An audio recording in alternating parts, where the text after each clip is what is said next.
Olá pessoal, sou o professor George e a aula de hoje é sobre percursos abrangentes em grafos. Bom, é possível desenhar os grafos abaixo sem levantar a caneta e sem passar duas vezes numa mesma aresta? Vamos supor esse primeiro exemplo aqui. Eu consigo desenhar o vértice 0, ir para o vértice 1, depois ir para o vértice 4, 0, 3, 2. Se eu fizer assim, já não tem como sair de 0 sem repetir a aresta. Ok? E se eu fizesse diferente? Se eu começasse aqui pelo 2, 1, 4, 0, 3, 1, 0, 2 e 3. Bom, aí sim eu consegui desenhar o grafo inteiro sem levantar o lápis aqui, sem repetir a aresta. Okay? Nesse segundo grafo, teria como? Aparentemente sim, vamos lá. Começa aqui do vértice 4, 0, 3, 5, 2, 3, 1, 2, 0, 1 e 4. Sim, consegui. O último grafo aqui do exemplo. Então, posso começar de 0, 3, 2, 1, 0, 2. Agora não tem como eu sair de 2 sem repetir uma das arestas que chegam em 2 aqui.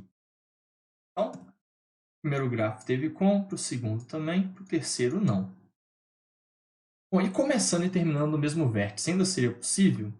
Bom, nesse exemplo aqui, a gente já começou e terminou no mesmo vértice. Se lembra ali, começou no 4 e terminamos no 4. No de cá, a gente começou aqui no 2 e terminou no 3. Só relembrando aqui, a gente fez assim, 2, 1, 4, 0, 1, 3, 0, 2 e 3. Bom, então, de fato, tem um certo teorema que rege isso daí. Ele está intimamente ligado ao conceito de circuitos eulerianos. Okay?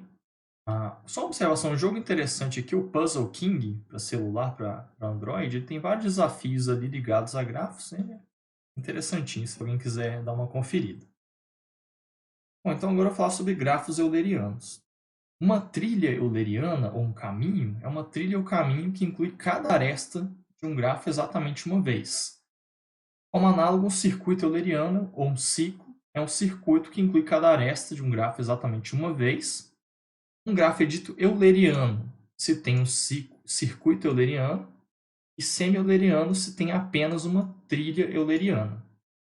Então, o conceito de grafos eulerianos está ligado a percorrer todas as arestas uma vez, certo? Ele tem que passar por todas as arestas. Então, dos nossos grafos do exemplo anterior ali, o primeiro grafo ele é considerado semi-euleriano, porque você consegue passar por todas as arestas sem repetição, mas você não consegue terminar no mesmo vértice que você começou. O segundo grafo ele é euleriano. Ele é euleriano. E o terceiro grafo não é nem euleriano nem semi-euleriano. Realmente é impossível passar por todas as arestas exatamente uma vez nesse grafo. É possível determinar se um grafo tem circuito euleriano sem necessariamente identificar um? O matemático Euler ele provou lá no século XVIII que é possível. Um grafo ele vai conter um circuito euleriano se e somente se todos os vértices têm grau par. Okay? A prova é bem intuitiva, eu vou passar aqui de uma forma um pouco informal. Se você tem um grafo, para você ter um circuito euleriano num grafo, sempre que você tiver uma aresta saindo de um vértice, você vai precisar ter uma aresta chegando no vértice. Senão você nunca vai conseguir fechar o ciclo voltando no mesmo vértice aqui. Okay?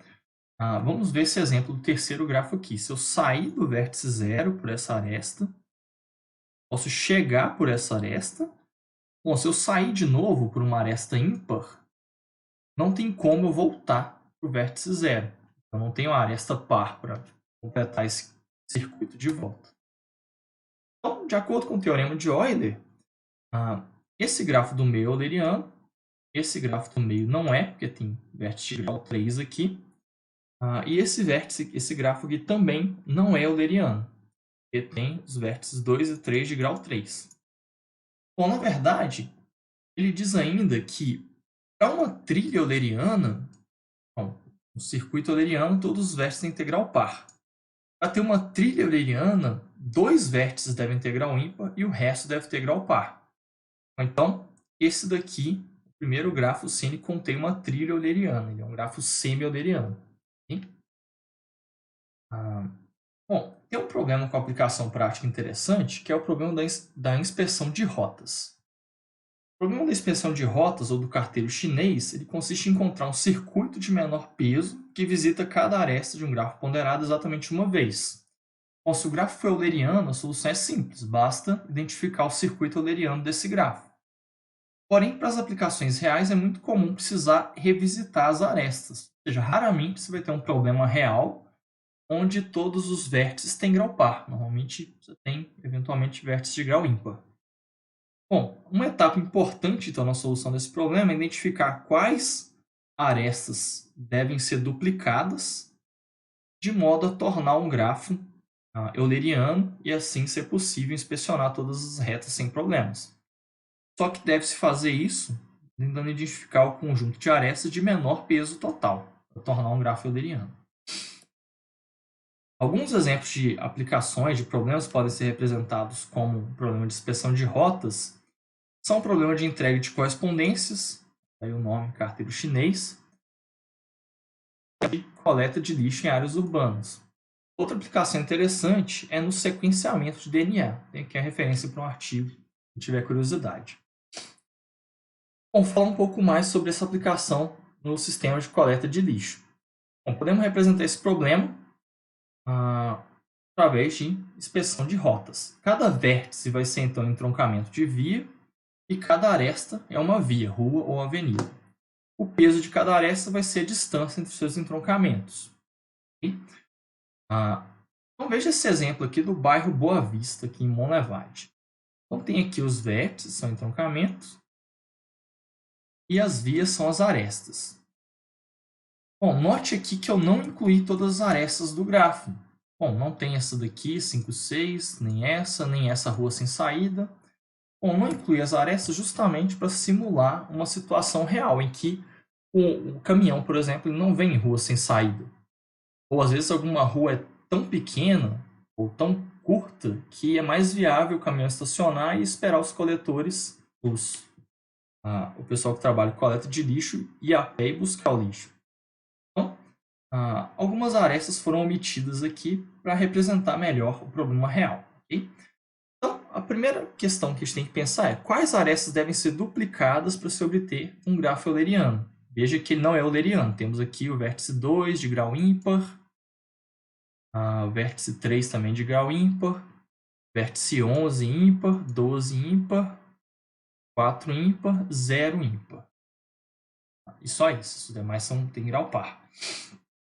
Bom, há alguns algoritmos para resolver isso, eu não vou passá-los aqui, mas esse pequeno problema aqui a gente pode resolver manualmente. Okay? A gente não precisa de um algoritmo para isso aqui.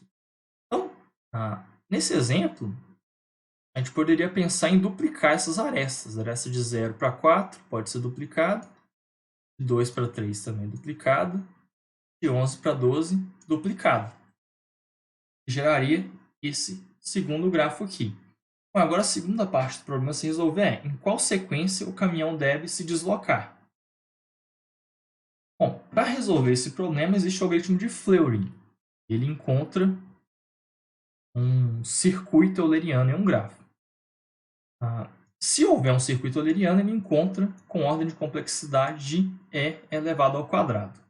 Recebe como entrada um grafo, cujo grau de todos os vértices é par, e retorna esse circuito euleriano. A ideia essencial desse algoritmo é atravessar as arestas iterativamente, evitando as arestas que são ponte. Bom, para quem se lembra lá da aula sobre árvores, uma aresta ponte é uma aresta cuja remoção torna o grafo desconexo. Okay? Então, começa-se de um vértice qualquer e atravessa-se uma aresta. Essa aresta atravessada deve ser removida do grafo. Nunca atravessa uma aresta ponte, a não ser que seja a única opção. Aqui temos o pseudocódigo aqui do algoritmo de Fleury. Ele recebe um grafo de entrada e, como saída, dá um circuito euleriano C. Bom, primeiro, o circuito euleriano é vazio. Na linha 2, ele seleciona um vértice qualquer. Enquanto o conjunto de arestas for diferente de vazio, ou seja, ainda há arestas para inspecionar, tem essa flag ponte para identificar se uma aresta é ponte ou não, se a única opção é uma aresta ponte, ela inicialmente é verdadeira. Para cada vértice V adjacente a U, faça. Se a aresta UV não é uma ponte, significa que eu já posso atravessar a aresta UV sem problemas. É o que eu faço das linhas 7 a 11. Bom, o circuito euleriano é adicionada a aresta UV. A aresta UV é removida do conjunto de arestas a serem processadas. O vértice U, que é o vértice no qual o meu veículo está, o que eu estou examinando, passa a ser o vértice V. A gente conclui que ponte não é a única opção, false, e dá um break. Bom, aqui, se a ponte for verdadeira, se não for o caso, se você inspecionar todos os adjacentes e todos eles forem ponte, ou se houver só um que é ponte, ele vai cair aqui. Ponte vai ser verdadeira, então ele vai atravessar a aresta mesmo ela sendo ponte. Pega o vértice V, que é adjacente a 1 nessa ponte, adiciona a aresta V ao circuito, remove a aresta V do conjunto de arestas serem processadas e faz o novo vértice a ser processado ser o vértice V. No final, ele retorna garantidamente o circuito euleriano, se houver. Então vamos ver um rastreio aqui no nosso problema da coleta de lixo. Vamos supor aqui que eu começo pelo vértice 0. Bom, então tem que pegar a aresta 0,4 aqui. Bom, agora no vértice 4, eu poderia pegar as 4,0, mas ela seria uma aresta ponte. Então, na verdade, essa aresta é proibida para mim, porque ela é ponte. Eu poderia pegar 4,11, que não é ponte, ou 4,1, que também não é ponte. Então, peguei 4,11, vinha 11. Bom, 11,8 não é ponte, 11,12 também não é ponte. Peguei 11,12. 11,12 também não tem nenhuma ponte aqui. Peguei 11,13.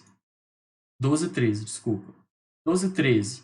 A única aresta que tem é para o 10, e essa aresta é ponte. Só que como é a única opção, eu posso pegá-lo e atravessá-lo. 10 para 7 a mesma coisa. 7 para 3 a mesma coisa. Bom, agora no 3 eu tenho algumas opções. Eu posso ir para o 2 ou para o 6, nenhuma delas é ponte. Aqui nesse exemplo, eu vim para o 2.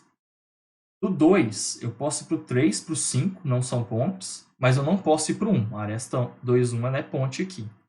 Eu vim para o 5. O 5 agora, todas as arestas até chegar no 0 são ponte. Então, eu vou percorrer todo esse percurso aqui, voltando ao vértice 0, encerrando o meu problema. Bom, agora eu falo sobre grafos hamiltonianos. O conceito de grafos hamiltonianos é análogo ao conceito de grafos eulerianos, só que em grafos hamiltonianos, a ideia é percorrer todos os vértices de um grafo exatamente uma vez. Bom, então, a gente tem que um caminho hamiltoniano é um caminho que inclui cada vértice de um grafo exatamente uma vez. Um ciclo hamiltoniano é um ciclo que inclui cada vértice do grafo exatamente uma vez. Um grafo dito hamiltoniano se tem ciclo hamiltoniano. E semi-hamiltoniano se possui apenas caminho hamiltoniano. Então vamos ver uns exemplos aqui. Esse primeiro grafo ele é hamiltoniano e o ciclo hamiltoniano correspondente é trivial. 0, 3, 2, 1, 0. Tranquilo de resolver. Esse segundo grafo ele contém caminho hamiltoniano, mas não ciclo. Eu posso, por exemplo, começar de 1, 0, 3, 2, 0. Ou seja, eu percorri todos os vértices, mas eu não comecei e terminei no mesmo vértice. Esse último grafo não é hamiltoniano, de forma alguma. Posso começar de 1, vir a 0, mas depois é impossível chegar a 2, okay? Sem repetir essa aresta aqui, o que também não é permitido. Bom, então, o que é mais fácil? Encontrar um ciclo hamiltoniano ou um circuito euleriano em um grafo? Bom, nesse exemplo aqui de um grafo completo com 5 vértices, um ciclo hamiltoniano, é bem simples aqui, já está em verde. E um circuito euleriano, também está em verde aqui, faz essa estrela interna e depois a área externa aqui do grafo. Bom, apesar de intuitivamente parecer mais fácil encontrar um ciclo newtoniano, esse problema é extremamente desafiador. Ainda não se conhece e provavelmente não existe uma condição necessária e suficiente para determinar a existência de ciclos hamiltonianos em grafos. Bom, para um grafo euleriano, basta verificar o grau dos vértices, concluir se ele é euleriano ou não. Se ele for euleriano, o algoritmo de Fleury garante um circuito euleriano em tempo polinomial. Já para grafos hamiltonianos, não existe um algoritmo que encontre um ciclo hamiltoniano em tempo polinomial. Então, ele é classificado como NP completo. Para grafos pequenos, isso não chega a ser um problema. É relativamente fácil encontrar um ciclo hamiltoniano em grafos muito pequenos. Mas, e para grafos grandes? Por exemplo, um grafo completo Kn ele vai ter n fatorial ciclos hamiltonianos distintos. Então, nesse exemplo anterior, para um grafo K5, ou seja, um grafo completo de 5 vértices, a gente tem 120 possíveis rotas. E para um gráfico K100, seria possível enumerar todas essas rotas? Bom, certamente não, porque a gente teria 10 elevado a 157 rotas distintas. Bom, uma extensão interessante desse problema é o problema do caixeiro viajante. O problema do caixeiro viajante consiste em encontrar um ciclo hamiltoniano de custo mínimo em um grafo ponderado. Bom, esse é um dos problemas mais estudados da computação e tem diversas aplicações em logística e planejamento. Em alguns exemplos aqui, perfuração de placas em circuitos impressos, roteamento de ônibus escolares ou diversos tipos de veículo, agendamento de equipes de trabalho. Quem tiver interesse, tem referência aqui para mais detalhes dessas aplicações. Bom, apesar desse problema ser do caixeiro viajante CNP difícil, que é um caso especial do NP completo, há diversas estratégias para encontrar soluções satisfatórias para esse problema. Estratégias que não garantem a solução ótima são chamadas heurísticas. Já estratégias que dão essa garantia são as exatas. Um exemplo de abordagem exata é o algoritmo de força bruta, que resolve esse problema examinando todas as rotas possíveis. Então, se o seu grafo tem 5 vértices, ele vai examinar 120 rotas e te retornar melhor. Se o seu grafo tem 10 vértices, ele vai examinar lá N rotas e encontrar melhor. Então, apesar da garantia da melhor rota possível, o tempo de execução usualmente é proibitivo. Vocês vão ver lá no trabalho que vocês vão desenvolver que passando de 10 vértices ali já começa a ser muito difícil resolver um problema por força bruta, o problema do caixeiro viajante. Já um exemplo de abordagem heurística é o algoritmo guloso do vizinho mais próximo. Esse algoritmo ele caminha sempre para o vizinho mais próximo que ainda não foi visitado até fechar o ciclo. Bom, esse algoritmo ele raramente encontra a rota ótima, mas ele executa uma fração de segundos. Então ele pode resolver grafos de qualquer tamanho satisfatoriamente, porém, sem encontrar a melhor rota possível. Bom, vamos ver o algoritmo do vizinho mais próximo em mais detalhes. Ele recebe como entrada um grafo ponderado e retorna um ciclo hamiltoniano C desse grafo. Primeiro, o vértice U aqui, que é o vértice onde você está, recebe o vértice 0. O seu ciclo começa como vazio e o seu conjunto de vértices a visitar é o conjunto de vértices menos o vértice U, o vértice que você já está nele. Enquanto o conjunto de vértices a visitar não for vazio, faça V receber o adjacente não visitado de menor distância até U. O ciclo vai ser... o vértice V vai ser adicionado ao ciclo C. E o vértice V também vai ser removido do conjunto de vértices a serem processados. Na verdade, aqui menos V. Por fim, o vértice U vai passar a ser o vértice V, o vértice para o qual eu movi nesse ciclo. Na última linha, eu faço aqui o ciclo ser adicionado da primeira posição desse ciclo. Ou seja, para de fato fechar o ciclo. Nesse laço aqui, eu percorro visitando os vértices e essa linha 9 garante que eu retorno para o vértice origem ao final do meu percurso. Por fim, eu retorno ao meu ciclo hamiltoniano. Vejamos um exemplo aqui. Se vocês estão lembrados da aula 2, da aula 1, de fato. Esse aqui é um exemplo lá de logística de entregas. Tem aqui um depósito no ponto 0, um caminhão de entregas, ele tem vários pontos da cidade a visitar. Bom, vamos rastrear esse problema através do algoritmo do vizinho mais próximo. Então, eu estou no vértice 0 e eu tenho que visitar ainda os vértices 1, 2, 3, 4 e 5. E eu não percorri nenhuma aresta. Bom, para qual vértice eu vou primeiro? Eu tenho o vértice 2, custo 3.1, o 3, 5, 4 e 1 com custo 2.7. Então, 1 é menor, eu vou visitar o vértice 1. Então, agora o 1 já foi visitado e agora eu tenho que ir, a partir de 1, eu posso ir para 4 com 3.4, para 3 com 7.6, 5 ou 2 com custo 7. Então, eu vou ir para 4, é a aresta mais econômica aqui. Bom, agora tem as arestas 0, 1, 4, estou no vértice 4, tenho que visitar 2, 3 e 5. Bom, para 5 o custo é 1.7, para 3 é 2.5, para 2 é 7.4, então eu vou ir para o vértice 5. Bom, do vértice 5 eu tenho que visitar 2 com custo 3 e 3 com custo 4.2. Então, a mais econômica é 2, vou visitar o vértice 2. O 2, agora eu tenho que visitar o vértice 3, independente do custo dele. É aí que o algoritmo costuma se dar mal e fazer escolhas que ele se arrepende depois, né, que não foram o melhor possível. Então, aqui ele chegou no vértice 3.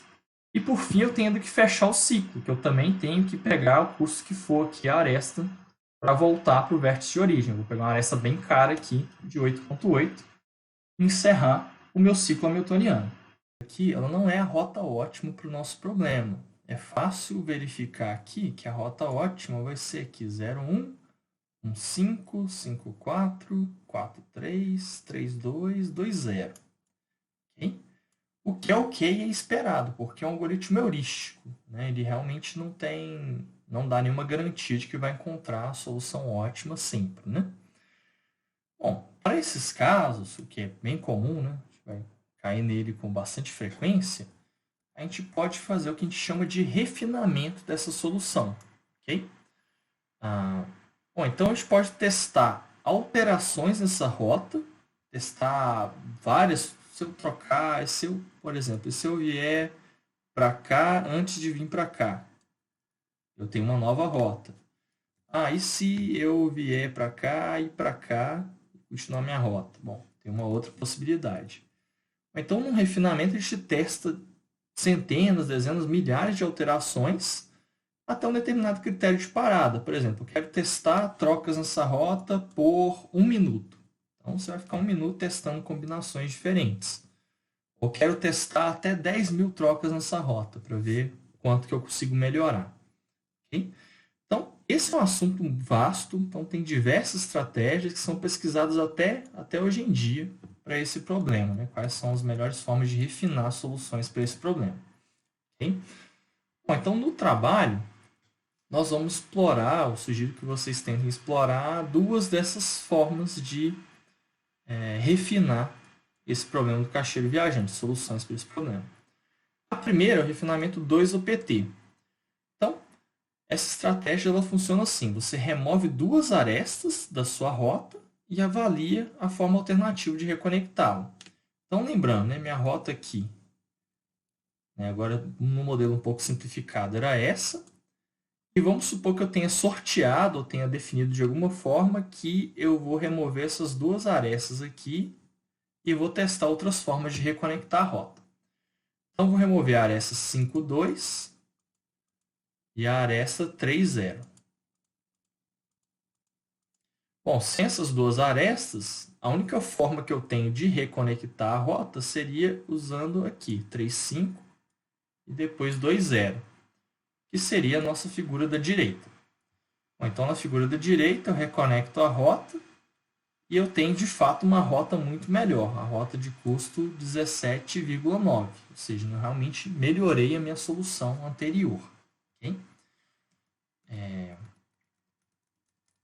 Bom, note que em termos de implementação, a gente tem, então, meramente isso daqui, meramente escolhe duas arestas e inverte a ordem dos elementos nesse intervalo. Okay?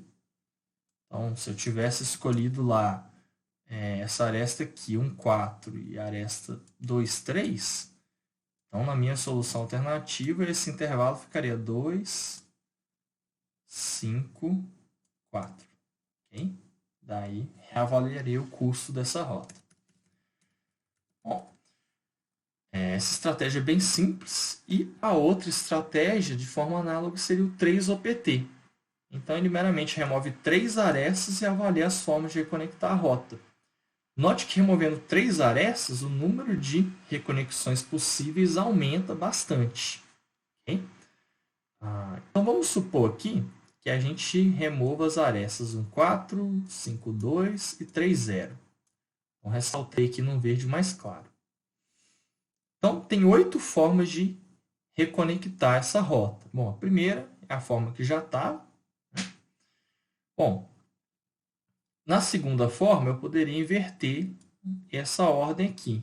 Então, eu vou visitar o 3 antes do 2. Então, ficaria 0, 1, 4, 5. Depois, em vez de eu ir para o 2, eu vou ir para o 3 antes, depois para o 2, depois 0. Então, tem uma nova rota e ela já é melhor do que a anterior. Bom, tem várias outras formas, né? Então, eu poderia inverter esse segmento aqui. Então, ir para o 5 antes do 4. Então, eu poderia fazer 0, 1, ao invés de ir para o 4, que era na solução anterior aqui, eu vou ir para o 5, 4, 2, 3, 0 e fecho minha rota. E assim por diante. Então, aqui a outra forma é invertendo os dois segmentos, né? Invertendo tanto o primeiro segmento quanto o segundo segmento. Então, vai ficar 0, 1, 5, 4, 3, 2, por fim 0. E as rotas aqui na parte inferior, eu separei elas, que elas aqui são as combinações de reconexão que invertem a ordem desses segmentos. Então, o segmento 2, 3, ele está vindo antes do 4, 5, em todas essas combinações de baixo. Né? Então, é como se eu pegasse esse bloco e invertesse de lugar com esse outro bloco aqui para gerar novas combinações de rotas. Então, aqui eu vou ter... Falei demais. Eu vou ter 0, 1, 2, 3, 4, 5, 0. Assim por diante aqui. 0, 1, 2, 3, 5, 4, 0. E as demais combinações.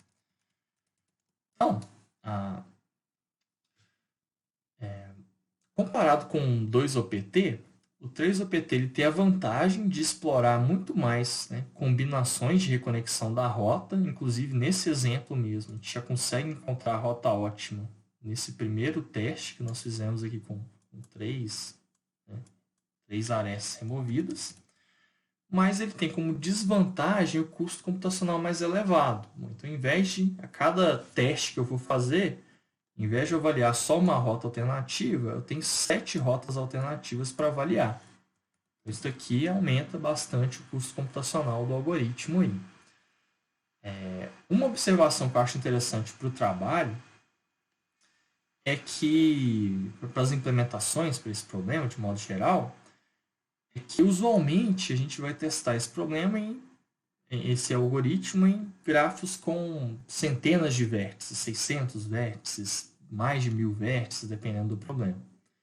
Então, uma coisa que a gente pode fazer, em vez de recalcular o custo de toda a rota, somando tudo aqui, vamos supor que a gente tem vários outros nós aqui que não foram afetados. A gente pode simplesmente somar o custo das arestas que entraram e subtrair o custo das arestas que saíram. Então, por exemplo, ao invés de eu recalcular o custo da rota toda, eu poderia, eu estou com essa rota aqui, bom, então eu subtraio 3.4, 2.7, 3.0, 8.8 e somo as rotas que entraram, as arestas que entraram, que é essa daqui. 4.2, 3.1, 3.4 e eu vou ter o custo atualizado. Bom, então, isso aqui com 6 operações aqui, na verdade, eu marquei um a mais aqui. Esse aqui não vai não. Aqui, subtrai aqui, aqui, aqui, soma aqui e aqui. Bom, então, com 6 operações aqui, eu já recalculo o custo. Bom, se eu não fizer dessa forma esperta, eu teria que fazer uma soma para cada um dos nós aqui, até finalmente calcular a rota, que pode ter 600, 1.000, 5.000 nós. Então, provavelmente isso aqui vai sair muito mais barato que calcular tudo. Isso pode fazer toda a diferença. Bom, e de forma mais geral, também é possível fazer o que a gente chama de CAL-PT. Então, 3 aqui, a gente pode tentar com 4, 5, com um número arbitrário. Só que o custo computacional ele vai crescendo dessa mesma forma, né? Ou seja, para 4 trocas aqui, para 4 remoções de aresta, eu já vou ter uma combinação muito maior de possíveis reconexões. Então, isso é uma coisa também, quem tiver curiosidade pode explorar também aí no trabalho. Mas eu acredito que não vai ser muito interessante. Bom, então, quais arestas escolher para remover a cada iteração, a cada teste desse algoritmo? Bom, não sei. Você pode remover aleatoriamente, você pode remover priorizando arestas de maior custo. Isso daí é uma coisa que você vai explorar ao longo do trabalho. Aí. Espero que vocês tenham ideias criativas para isso. Bom, então, eu falei agora sobre os algoritmos heurísticos e, por outro lado, a gente tem os algoritmos exatos. E eu vou dar um exemplo do algoritmo de força bruta. Então, como eu disse, os algoritmos exatos eles garantem a solução ótima, mas eles têm um custo computacional exponencial, visualmente proibitivo para problemas reais. Então, o algoritmo de força bruta ele funciona examinando todas as combinações de solução possível para um problema. Ou, no nosso caso específico, todas as rotas possíveis para o ciclo hamiltoniano, para o caixeiro viajante desse grafo. Então, nesse pseudocódigo, eu recebo como entrada um grafo ponderado e tenho como saída o ciclo hamiltoniano de custo mínimo, que eu estou chamando de CBEST. Então, a princípio, eu não conheço nenhum custo, é infinito, e não tenho nenhuma rota, é nulo.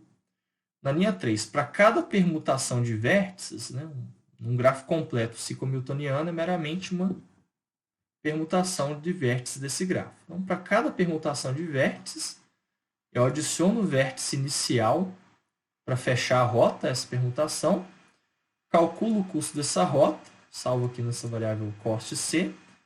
Se o custo dessa rota for menor que o mínimo, eu atualizo o custo mínimo, atualizo o ciclo CBEST aqui como o melhor ciclo hamiltoniano. No final, retorno CBEST como solução para o meu problema, a melhor solução possível. Então, vamos ver aqui. Então, veja que para um grafo com V vértices, nós temos V fatorial permutações de vértices aqui. Então, esse aqui é um crescimento fatorial, então ele realmente é proibitivo de se computar, mas para grafos muito pequenos a gente consegue ver isso funcionando aqui. Então, vamos ver esse mesmo exemplo aqui do nosso caixeiro viajante nas entregas em Monlevade. Tem 6 vértices, então a gente vai ter 6 fatorial rotas possíveis. Então, já fiz as contas aqui, isso dá 220 rotas ao todo. E o algoritmo de força bruta, para cada permutação de vértice, ele vai enumerando aqui. Então, primeira permutação, a ordem simples, 0, 1, 2, 3, 4, 5, 0. Né? Porque tem que fechar o ciclo. Tem custo 24,5. Ele vai testando outras permutações, ele acha uma aqui com custo 20,6. Continua testando, acha mais uma, melhor, outra. Depois aqui, né, na 24ª permutação que ele testa, ele encontra a solução ótima, de fato. E depois ele continua testando as permutações restantes até encerrar todas as opções e retornar essa melhor permutação aqui. Okay? Bom, então, para 6 é tranquilo fazer isso aqui computacionalmente. Bom, para números, para problemas reais, sem nós, já seria totalmente absurdo computar dessa forma. Você não teria tempo computacional para rodar até o final. Uma estratégia seria retornar a melhor solução possível. Ó, testa permutações durante 5 minutos, me retorna a melhor permutação que você encontrar. Então, seria uma estratégia, né?